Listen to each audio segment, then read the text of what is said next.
ఒక వ్యక్తి martial arts లో ప్రావీణ్యం సంపాదించుకోవడం కోసం యుద్ధ భూమిలో ఉండి ఒక వ్యక్తితో పోరాటం చేస్తూ ఉంటాడు. ఒకవేళ తనను గాని ఓడిస్తే అతని జీవితం మారుతుందని ఆశపడతాడు. అలా కొన్ని రోజుల పాటు పోరాటం చేసిన తర్వాత ఒకసారి తన ఆరోగ్యం విషయంలో వైద్యులను కలవడం జరుగుతుంది. అప్పుడు ఆ వ్యక్తి మాట్లాడుతూ త్వరలో తన యుద్ధ విద్యలు అన్ని నేర్చుకుంటానని సంతోషంగా చెప్తుంటాడు. అలా మాట్లాడడం పూర్తయిన తర్వాత ఆ వ్యక్తి అక్కడి నుండి వెళ్లిపోతాడు. ఆ తర్వాత తన భార్యకు తెలిసే విషయం ఏంటంటే తన భర్త మానసికంగా దెబ్బతిన్నట్లు వైద్యురాలు చెప్తుంది. ఈ మాటలను మొదట్లో ఆమె ఏ మాత్రం కూడా నమ్మదు. అలానే తన భర్త చెబుతున్నట్లు నిజంగానే యుద్ధ భూమిలో పోరాటం చేస్తున్నట్లు వైద్యురాలకి చెప్తుంది. అదే సమయంలో వైద్యురాలు మాట్లాడుతూ ఈ గ్రామంలో కేవలం ముగ్గురు మాత్రమే ఉన్నట్లు, అందులో ఒకరు నేను, మరొకరు నువ్వు మరియు నీ భర్త అన్నట్లు చెప్తుంది. ఈ మాటలన్నీ కూడా విన్న తర్వాత తనలో చిన్నపాటి భయం మొదలవుతుంది. అప్పుడు ఒక రోజు తన భర్తను వెంబడిస్తూ యుద్ధ భూమి వరకు వెళ్తుంది. ఆ సమయంలో వైద్యురాలు చెప్పినట్టే నిజంగానే తన భర్త ఒక ఊహ ప్రపంచాన్ని ఊహించుకుంటూ అక్కడ తనతో పాటు వేరొకరు యుద్ధం చేస్తున్నట్లు ప్రవర్తిస్తుంటాడు. ఇదంతా కూడా వ్యక్తి ఊహించుకున్న ఒక మాయా ప్రపంచం మాత్రమే. ఆ తర్వాత తన భర్త పరిస్థితిని చూసి ఆమె దగ్గరికి వచ్చి విషయం అంతా కూడా చెప్తుంది. కానీ భర్త మాత్రం తన భార్య మాటలను ఏమాత్రం పట్టించుకోకుండా నువ్వు నా సమయం వృధా చేస్తున్నట్లు చెప్తాడు. ఆ తర్వాత తిరిగి మళ్ళీ పోరాటం చేయడానికి వెళ్లిపోతాడు. అప్పుడు ఆ వ్యక్తి తన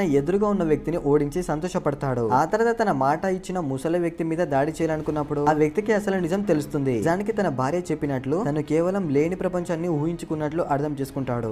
ఒక లైక్ చేయండి ఫ్రెండ్స్.